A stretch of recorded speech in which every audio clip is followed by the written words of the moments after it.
Image tag, video tag, control और arm बनाना, ये सब चीज़ें हम लोग अपने VS कोड में देखेंगे। तो VS कोड का फोल्डर जो है हम लोगों ने ओपन कर लिया है और बॉडी के अंदर जाएंगे, IMG लिखेंगे, IMG टैग बन के खुलेगा। इमेज के अंदर एट्रीब्यूट हैं, SRC एट्रीब्यूट है, एट एट्रीब्यूट है। अल्ट में अल्टरनेट एड्रेस देते हैं। जब इमेज नहीं ब्राउज़र में शो होता है तो इमेज वो मैसेज शो होता है जिसे अल्टरनेट बोलते हैं। और SRC में इमेज का सोर्स देते हैं, इमेज सेव करके दें या इमेज डाउनलोड करके दें।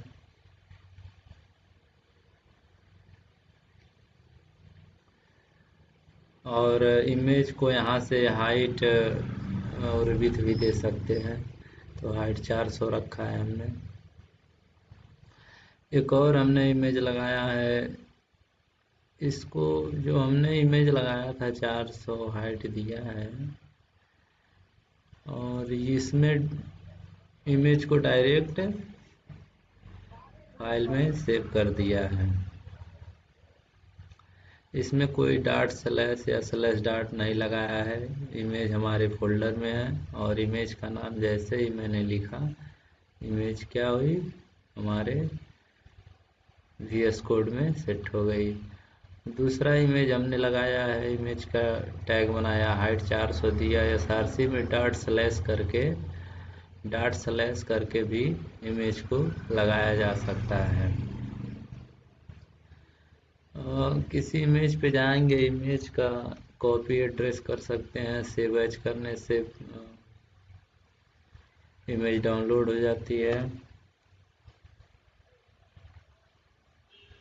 और कॉपी इमेज एड्रेस करने से इमेज का एड्रेस कॉपी होता है, जिसकी वजह से हम लोग अपने फाइल फोल्डर कोड में उसका फ़ोटो दिखा सकें। तो दूसरा इमेज है डॉट स्लैश panda2.jpg करके है, इसको हमने लगाया है। मैसेज दिया अल्टरनेट में, इमेज इज नॉट फाउंड। और तीसरा जो है इमेज हाइट 300 दिया हमने। SRC में download.jpg करके इमेज का नाम है। अल्टरनेट में बिना डॉट स्लैश की इमेज, अल्टरनेट में जो मैसेज हो जाता है उसमें बिना डॉट स्लैश की इमेज मैंने लिखा है। चौथा इमेज लगाया है इमेज टैग, इसमें SRC में लगाया है dot slash pictures slash aviator .png। Alternate में दिया है इमेज गायब। तो ये 4-5 इमेज हमने लगाया था और यहाँ पे चल के देख लेते हैं। यहाँ पे डॉट स्लैश करेंगे, index.html की आ रही है। यहाँ पे डबल डॉट स्लैश करने पे डेस्कटॉप पर की सारी चीज़ें आ रही हैं। न्यू फोल्डर में क्या है, न्यू फोल्डर तो बनाया, डबल डॉट स्लैश और double dot slash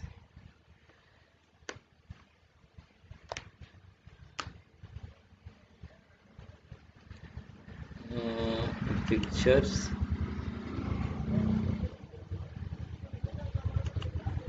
image.jpg।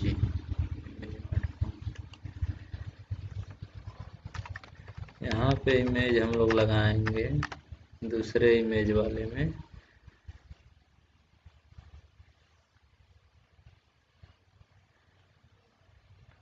Double dot slash picture में जाके इमेज को सेट कर देंगे और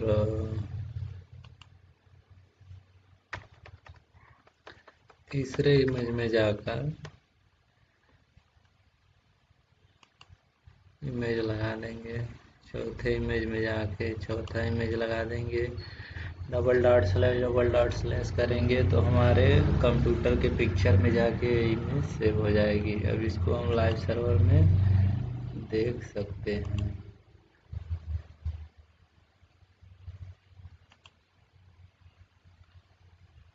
my farm app image not found, एक हुआ इमेज तो दिखाई नहीं दे रही है।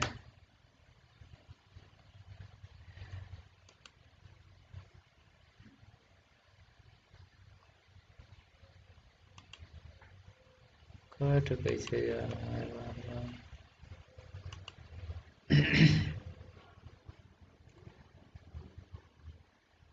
तो इमेज हमने लगाया, उसके बाद आ जाते हैं वीडियो के टैग पे। वीडियो का टैग बनाया, इसमें हाइट 400 दे दिया, कंट्रोल से दे दिया। कंट्रोल के बिना वीडियो में फीचर्स नहीं आते हैं। ऑटो प्ले के बिना वीडियो, ऑटो प्ले दे देंगे तो वीडियो अपने आप ऑटो प्ले होती रहेगी। लूप नहीं देंगे तो वीडियो चलेगी नहीं, रुकी रहेगी। और म्यूटेड जो है, म्यूटेड नहीं देंगे तो वीडियो दिखाई ही नहीं देगी। तो ये सब controls, auto play, loop, muted, ये सब फंक्शन वीडियो को देना पड़ता है। वीडियो के एट्रीब्यूट में SRC में वीडियो का एड्रेस देंगे जिससे वीडियो हमारे ब्राउज़र में प्ले होगी। उसके बाद ऑडियो का टैग है, ऑडियो में SRC में song.mp3 लगाए हैं डाउनलोड करके, और इसको कंट्रोल्स दिए हैं, म्यूटेड दिए हैं, तब जाके वीडियो ऑडियो हमारे ब्राउज़र पे शो हुआ है, चला है। एक आई फ्रेम टैग होता है। बेसिकली आई फ्रेम टैग का काम है किसी दूसरे वेबसाइट को अपने वेबसाइट में SRC के अंदर उसका लिंक देके ओपन कराना। फिर हम देख लेते हैं फार्म में जो यूट्यूब का फार्म और फेसबुक का फार्म होता है, इंस्टाग्राम का फार्म होता है, या किसी वैकेंसी का फार्म या डॉक्टरी में कोई फार्म होता है। तो फार्म कैसे बनाया जाता है उसको हम लोग देखेंगे। तो फार्म बनाने के लिए सबसे पहले फार्म लिखेंगे। फार्म में से फार्म लिखते ही हम लोग फार्म के अंदर जो एट्रीब्यूट होता है उसे हटा देंगे। फार्म में से एट्रीब्यूट हटा देंगे, फार्म को इंटर करेंगे। इंटर करने के बाद फार्म के अंदर एक इनपुट टैग टाइप करेंगे। इनपुट टैग टाइप करते ही टेक्स्ट, उसका टाइप टेक्स्ट रखेंगे और प्लेस होल्डर लगाएंगे। प्लेस होल्डर लगाने से टेक्स्ट के पीछे कुछ शो करके आता है, जो भी हम लोग प्लेस होल्डर में लिख के रखते हैं। तो ये प्लेस होल्डर प्लेस को होल्ड करके रखता है। जैसे हम कुछ उसमें जाके लिखेंगे तो उस जगह प्लेस होल्डर हट जाएगा और जो भी चीज़ लिखेंगे इनपुट हो जाएगा। दूसरा इनपुट बनाया, उसमें टाइप पासवर्ड दिया, प्लेस होल्डर पासवर्ड दिया है। तीसरा इनपुट टाइप ईमेल दिया है, रिक्वायर्ड ईमेल को मैंने रिक्वायर्ड कर दिया है, प्लेस होल्डर में ईमेल लिख दिया है। तो रिक्वायर्ड मैंने किया है। रिक्वायर्ड का मतलब यही होता है कि जब तक ईमेल नहीं भरा जाएगा फार्म सबमिट नहीं होता है। तो रिक्वायर्ड से जब तक फार्म आप सबमिट नहीं करते हैं, जब तक आप ईमेल नहीं भरेंगे, जिस जगह रिक्वायर्ड दे दिया जाए, मान लीजिए पासवर्ड में, टेस्ट में, टेट में, किसी चीज़ में अगर रिक्वायर्ड दे दिया जाए तो उस चीज़ को, उस एड्रेस को भरे बिना आप फार्म सबमिट नहीं कर सकते। रिक्वायर्ड का काम होता है। अगला है नेक्स्ट टाइप, हमने डेट दिया है, प्लेस होल्डर में डेट रखा है। अगला है इनपुट टाइप, टाइम दिया है, प्लेस होल्डर में टाइम रखा है। इनपुट टाइप चेकबॉक्स दिया है, चेकबॉक्स में प्लेस होल्डर नहीं लगाया है। इनपुट टाइप कलर दिया है हम लोगों ने, और एक इनपुट टाइप बनाया जिसमें वीक दिया है, प्लेस होल्डर वीक है। इनपुट टाइप मंथ दिया है, प्लेस होल्डर मंथ है। इनपुट टाइप नंबर है, नंबर में प्लेस होल्डर में नंबर दिया है। इनपुट नेम जेंडर है। टाइप हमने रेडियो रखा है। रेडियो बटन होता है जिसमें हम लोग जेंडर सेलेक्ट करते हैं, मेल है, फीमेल है या अदर है। तो हमने एक इनपुट फार्म बनाया जिसमें टाइप रेडियो रखा है और 3 इनपुट टाइप बनाया है जिसमें हम लोगों ने रेडियो रेडियो रेडियो टाइप जो है रेडियो रेडियो रेडियो रखा है। और उसके बाद ब्रैकेट के आगे बंद होने के बाद मेल फीमेल और अदर लिखा है। अब इनपुट के आगे नेम जेंडर लगा देंगे। तीनों टाइप में, तीनों इनपुट टैग में name gender name gender name gender समान कर देंगे। इनपुट के आगे नेम जेंडर, इनपुट के आगे नेम जेंडर, इनपुट के आगे नेम जेंडर लगा देंगे और तीनों में टाइप रेडियो रेडियो रेडियो कर देंगे। और जैसे ही ब्रैकेट बंद होता है उसके बाहर मेल फीमेल अदर लिख देंगे। तो इससे क्या होगा कि तीनों में से किसी एक को ही हम लोग सिलेक्ट कर पाएंगे।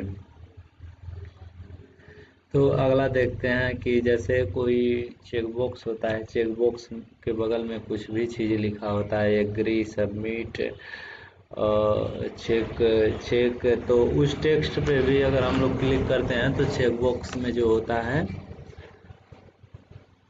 चेक बॉक्स में चेक हो जाता है और अनचेक हो जाता है। किसी टेक्स्ट पे चेक बॉक्स के बगल में जो टेक्स्ट लिखा होता है उस पर भी क्लिक करने से चेक बॉक्स टिक अनटिक हो जाता है।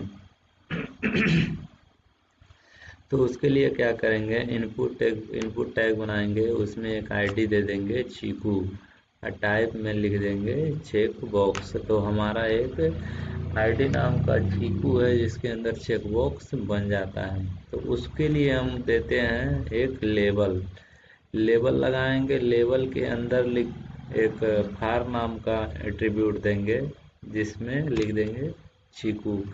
फार मतलब किसके लिए, ये चीकू के लिए। तो चीकू कहाँ है, इनपुट आईडी के अंदर चीकू लिखा है जिसका टाइप चेक बॉक्स है। तो लेबल लगाएंगे, लेबल के अंदर फार में चीकू दे देंगे और इसके दोनों ब्रैकेट्स के बीच में लिखेंगे एग्री टर्म्स एंड कंडीशन। तो एग्री टर्म्स एंड कंडीशन पे भी हम लोग अगर टिक करेंगे तो चेक बॉक्स चेक और अनचेक हो जाएगा। तो लेबल अगर किसी चेक बॉक्स के लिए लगाएंगे तो इसमें क्या है कि यहाँ पे टेक्स्ट पे भी क्लिक करने से चेक बॉक्स टिक अनटिक हो जाएगा। एक हम लोग लास्ट में बटन लगाए हैं, बटन में लिख दिए हैं फॉर्म सबमिट, जो फॉर्म पर क्लिक करने पर फॉर्म सबमिट हो जाता है। एक ड्रॉप डाउन लिस्ट हम लोगों ने बनाया है, तो ड्रॉप डाउन लिस्ट कैसे बनाते हैं वो देख लेते हैं। तो ड्रॉप डाउन लिस्ट बनाने के लिए सबसे पहले डिटेल्स नाम का टैग बनाते हैं। डिटेल्स के अंदर लिखते हैं समरी, समरी नाम के टैग में लिखेंगे हम लोग किस चीज़ के लिए देना चाहते हैं, क्लास के लिए, हॉस्पिटल के लिए। तो हम लोग स्टूडेंट नेम के लिए दिए हैं। तो स्टूडेंट नेम के नीचे जाकर हम लोग पी टैग बनाएंगे। पी टैग के अंदर जितने भी स्टूडेंट का नाम है वो सब हम लोग लिखेंगे। सबसे पहले डिटेल्स टैग बनाएंगे, डिटेल टैग के अंदर जाएंगे, उसके अंदर बनाएंगे समरी टैग, समरी टैग में लिखेंगे स्टूडेंट नेम और समरी टैग के नीचे आकर हम लोग पी पैराग्राफ टैग के अंदर सारे स्टूडेंट का नाम लिख देंगे। तो जैसे ही हम लोग स्टूडेंट पे जाके हावर करेंगे, जैसे हम लोग जाके स्टूडेंट पे हावर करेंगे तो ड्रॉप डाउन में सब नाम खुल के आएगा। जितने भी स्टूडेंट का नाम हम लोगों ने दिया रहेगा उन सब का नाम आएगा। जैसे यहाँ पे स्टूडेंट पे मैंने क्लिक किया, देखिए सारा ड्रॉप डाउन खुल के आ रहा है। और ये फॉर्म सबमिट का एक बटन है, और यहाँ एग्री टर्म्स पे क्लिक करने पर चेक बॉक्स चेक अनचेक हो रहा है, और एक मेल फीमेल है। अगर तीनों पे क्लिक करेंगे तो कोई एक ही क्लिक हो रहा है। इसमें नंबर डालेंगे, डेट एंड टाइम है, कलर है, ईमेल है, पासवर्ड है, नेम है। और ये वेबसाइट है जो अपने वेबसाइट में दिखाने के लिए लगाते हैं। आई फ्रेम टैग, ये ऑडियो टैग हमने लगाया है, ये वीडियो टैग है। और यहाँ 3-4 तरीके से हमने इमेज लगाया है। और देख लेते हैं क्या है इसमें। और हमने लगाया है जैसे इंस्टाग्राम का, अगर हम लोगों ने वेबसाइट खोला है तो उसका तो वहाँ पे फैब आइकन दिखाई देता है। जैसे देखिए क्रोम का फैब आइकन देख रहे हैं ना, तो इसको लगाने के लिए हम लोग क्या करते हैं, यहाँ पे लिंक करते हैं, link reel fab icon. Link reel fab icon करेंगे तो ये एचआरईएफ में हम लोग फैब आइकन का एड्रेस दे देते हैं। जो टाइटल होता है हमारे पेज में, टाइटल का नाम मैंने चेंज कर दिया है। टाइटल का नाम चेंज करने से मेरी वेबसाइट का नाम चेंज हो जाता है। जैसे टैब में या सर्च करने पे जो भी चीज़ खुलेगा तो जो टाइटल में मैंने दिया है वही नाम शो करेगा। और मैं चाहता हूँ कि मेरे टाइटल के आगे, मेरी वेबसाइट के आगे मेरा फैब आइकन भी शो हो। तो उसके लिए क्या करेंगे, लिंक फैब आइकन करेंगे। तो लिंक फैब आइकन पर क्लिक करने पर जहाँ से मैं फैब आइकन को कॉपी करके, कॉपीज इमेज एड्रेस करके या डाउनलोड करके रखा रहूँगा अपने फाइल में, और उसको मैं अपने फाइल में लगा लूँगा, फोल्डर में से फाइल में लगा लूँगा, जो मेरे पेज पे दिखाई देगा। और एक और ऑप्शन है इसमें, मेटा, टाइटल के ऊपर मेटा नाम से कीवर्ड कंटेंट है। कीवर्ड कंटेंट होता है, इसको अगर लगाएंगे तो कंटेंट में हम अपनी वेबसाइट का की देंगे, चाबी देंगे कि हमारी वेबसाइट में क्या क्या है। अगर कोई भी यूजर उसे सर्च करेगा तो ये हमारी वेबसाइट उसके पास पहुंच जाएगी। मान लीजिए कोई बुक यूजर खरीद रहा है, तो हमने अगर वेबसाइट में बुक सर्च कर रहा है तो हमारी वेबसाइट उसके पास पहुंच जाएगी। मान लीजिए दो लोग खिलौना बेच रहे हैं, एक गंदा खिलौना बेच रहा है, एक बढ़िया खिलौना बेच रहा है, तो बच्चा अगर सर्च करेगा टॉयज तो दोनों वेबसाइट उसके पास, बच्चे के पास पहुंच जाएगी। तो गंदे खिलौने वाली वेबसाइट और सेक्सी खिलौने वाली वेबसाइट और बढ़िया खिलौने वाली वेबसाइट दोनों पहुंचेगी। तो ब्राउज़र और गूगल जो भी हैं उन लोगों ने इस लिंक को अब डिस्कनेक्ट कर दिया है, इस पे अब ज़्यादा वो नहीं रह गया है। एक और हमने मेटा लिंक किया है, Meta HTTP XUV compatible content IE7। तो IE7 मतलब ब्राउज़र जो होता है IE7, अगर इसके नीचे का ब्राउज़र है तो ये हमारे फाइल को सही से रन नहीं कर पाएगा। और हम लोगों ने डिस्क्रिप्शन लगाया है, मेटा नेम डिस्क्रिप्शन। ये सब टाइटल जो होता है, हम लोगों को टाइटल वेबसाइट का नाम देते हैं, सब ऊपर सब मेटा लिंक मैंने करके रखा है। मेटा नेम डिस्क्रिप्शन क्या होता है, हम लोग किसी वेबसाइट को ओपन करते हैं, उस वेबसाइट पर जाएंगे तो वहाँ पे 2-3 लाइन का डिस्क्रिप्शन रहता है हर वेबसाइट में। देखिए इसका 2 लाइन, इसका 2 लाइन, इसका 2 लाइन, पिंटरेस्ट का 2 लाइन, विकिपीडिया का 2 लाइन, पिंटरेस्ट का है 2 लाइन। तो ये जो डिस्क्रिप्शन होता है, मेटा में लिंक करते हैं डिस्क्रिप्शन नाम से, और कंटेंट में जाके हम लोग भी अपनी वेबसाइट को 2 लाइन का कंटेंट लिखते हैं यहाँ पे, जिससे अगर हमारी वेबसाइट कहीं ओपन होगी तो हमारा भी डिस्क्रिप्शन वहाँ पे वेबसाइट के बारे में दिखाई देगा और बताएगा। मेटा नेम व्यू पोर्ट है ये, कंटेंट विथ डिवाइस विथ, ये बताता है कि हमारे पेज का डिवाइस, इस पेज का विथ हाइट कितना रहेगा।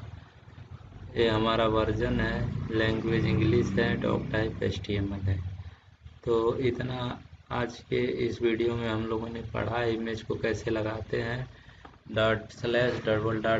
करके, और वीडियो हमने देखा, ऑडियो देखा, आई फ्रेम देखा,